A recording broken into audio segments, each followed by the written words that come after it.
What's up, Liron here, and in this episode of Painting Masters, we'll review works by Greg Allen. Greg is a very highly renowned watercolor painter from Australia. What really attracts me to his work is his Impressionism. That's what I love, the way he sees the world and expresses it. I think my approach is very similar to his. Of course, he has much more experience than I do, but we look at things similarly. He is a part of the 20 Melbourne Painters Society, which is a group of 20 artists, including Amanda Hyatt, Herman Piquel, Joseph Zbukvic, and some others in it. And he's, again, very highly renowned artist and also a great teacher. I watched some of his videos and I noticed the way he teaches, both in terms of his methodologies and in terms of his personality and how he conveys things. So I really love his work, and I think you're going to really enjoy this one. Let's get started and look at some paintings. This is the first painting I wanted to show you. You know me, I love boats, I love Impressionism, I love his style. When I see the details, I can see some more stylization. I can see some things that even remind me of Thomas Scheller in the way that he, I'm going to zoom in a bit, in the way that he does these kinds of shadows with a dry brush. The way he treats the whites, I can tell that he increased the whiteness on some of them, the lightness of them, and I really love. I think he's a master of color harmonies. Everything in this painting is harmonious when it comes to the colors, even not just the general color scheme, but where he placed each and every element. So to contrast, this red with a very strong teal green works beautifully. And of course, there's the nuances of light and shadow that here on the right, he kept this red a little lighter. And here on the left, all of this section, it's a little mute, a little more mute, a little more gray, which works beautifully well. So this is really one of my favorites, and I wanted to start with that. Now, notice also in terms of the composition how everything that's on the sides of the painting, he kind of lets it slide. He doesn't overemphasize it. This is really important to create focus. Now, we're going to move on to the next one. We don't have too many to look at today because I couldn't find a lot of high-res pics of his work, but so we're actually going rogue and looking at some screenshots from his video with on YouTube that you can find of his DVD that I'm actually planning on purchasing, by the way. So here you have this part of the train, and his Impressionism is beautiful, the way he conveys things with color, and I'm going to show you the reference and also him painting from afar. So you can see this is his reference, and I love these greens, and the greens, green with metal is a perfect combination because then you can bring out some of the redness of the rust, and that leads to very interesting harmonies. In particular, this is a very good subject because it's one shape. You can treat it as one big shape, and I love the way he does it. Let's go back to the previous one. It's an earlier step, if you notice, from the one I'm going to show you next again. And this is the best I could find because there aren't a lot of high-resolution pictures of his or scans of his paintings, unfortunately. This is a more finalized version, as I mentioned. I love this. Now, if you want to look at these for longer, pause the video and take a look. And I'm going to link down below to this original video. Plus, I'm never putting ads on my Painting Masters series videos because if I put ads, then I just don't feel comfortable monetizing other people's art, basically. So, and I'm going to link down to there to APV videos. Here's another really, really good one from the video as well. The way he does portraits is so impressive. He has this way of really capturing the nuances of. Sometimes when you have a saturated paint, it's very hard to tell if it's light or dark. You know, trees can seem very light in nature when in fact the green is much darker than it appears. And he has that quality with faces that have a lot of strong saturated colors in them.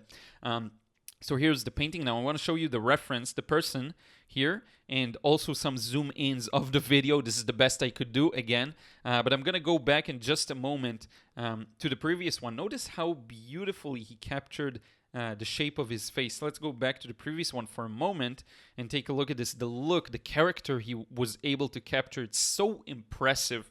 I have to say this portrait really blew me away. Here's another one. You know I love these. What really pops for me with this work is Notice how easy it is to overwork an area like the water here, and he doesn't do it. He just comes in one wash and it's done. And for me, the biggest challenge is with these kinds of areas is to make sure they stay pure and really let's say spontaneous, but also that they're dark enough. Many times I do them way too light. I just lose control of the paint and it's too light, and then I have to glaze. When you glaze, you lose some part of the transparency and the beauty of the medium, and he really preserved it well here. Notice how with just a few simple horizontal strokes, he conveys some ripples on the water surface.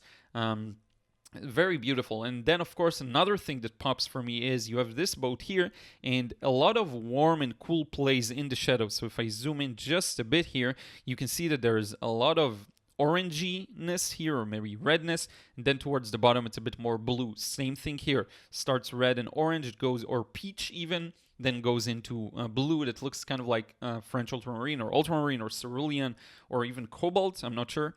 It can be many things actually, but I love this. And there's a few ducks maybe here in the very edge, although I'm not sure if that's the original composition because it's cut out from a poster promoting the DVD. Now, another thing I want to show you is notice how he created the reflection for these poles on the water using a blossom, essentially. The area was wet, and then it started drying, and he came back with a wet brush, not with a damp brush, not wet, did this, and then suddenly the paint moved aside and you get this nice effect. It's not my favorite way to creating this. I'd much rather lift because that prevents. Notice how you can tell that he produced blossoms because the paint moved aside, so you get a very light area in the middle, but then a bit of a darker outline. I don't like that outline as much, but of course when you look from afar no one notices. But for me personally, I have other ways that I prefer doing this effect. But what do I know? He's so much more experienced than I am. It's just beautiful, and everything works. Like even the background, notice how the trees start very defined and strong, and then they move to the left and it's like very bland, and there isn't a lot. It's just one go. This is really, it looks like it was done in one go. Now, one more thing I wanted to direct your attention to. What was it? Oh, yeah, the pencil lines. Notice the pencil lines here. I don't mind them showing in my paintings too. I don't care about it. It looks beautiful. It's a part of the work. So I know a lot of people worry about that. I don't really care. Next up, we have this beautiful sunset scene. Now, this looks like a brave color combination to me. I wouldn't have used these colors, the green and the red. It's a bit weird in my opinion, but then when you look at the reference, you can tell just how much he was able to produce from that simple view. He was able to notice the subtleties of yellow and peach and then incorporate them, and also green, by the way. There was a lot of moss and subtle green around the bottom, and he really brought that out. And I really connect with the way his impressionism creates colors. That's also the way I do it for the most part. Of course, he's much more experienced than I am, but that's the same approach. I think I have a very similar approach. Next up, I wanted to share a bit of a different scene. So this is a dark night scene at the airport, probably from a window. There are quite a lot of artists that do these. I hope I can do one as well in the future. This takes a lot of skills because it's the opposite of most watercolor work, where you work from light to dark. When everything is dark and you have a few highlights, it makes things so much harder.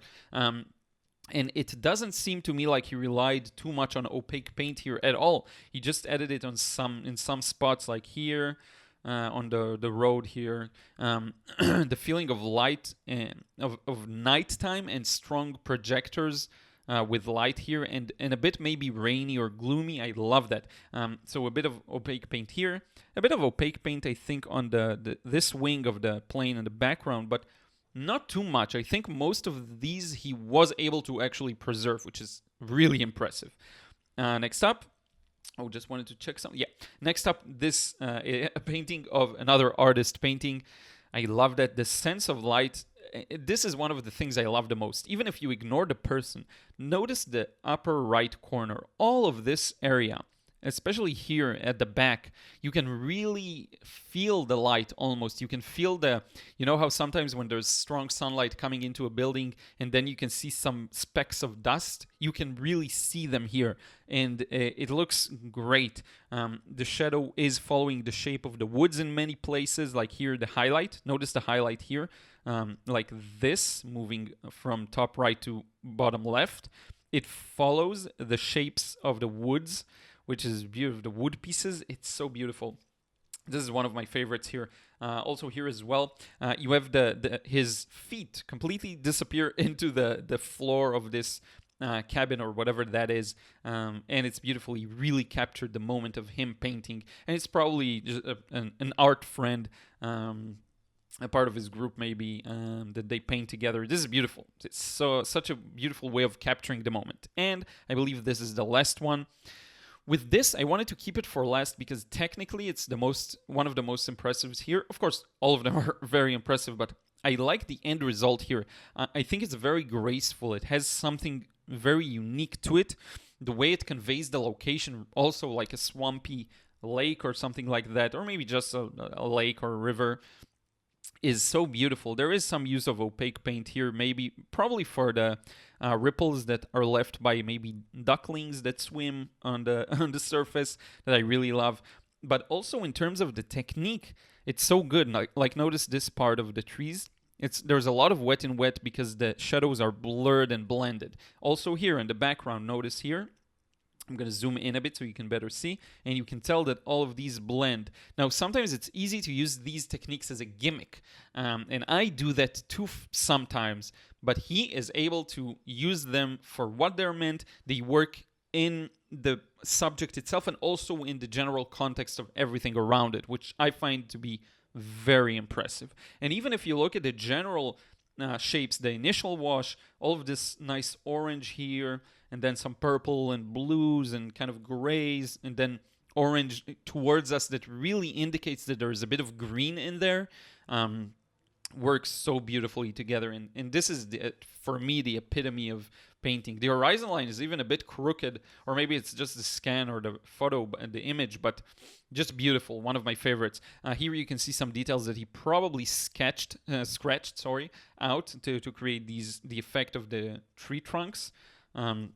Just beautiful. All of these paintings are impressive, so impressive on an expressive level of the vision and also in the technique level. So I really enjoyed showing you these. A little less paintings this time, kept it a little shorter.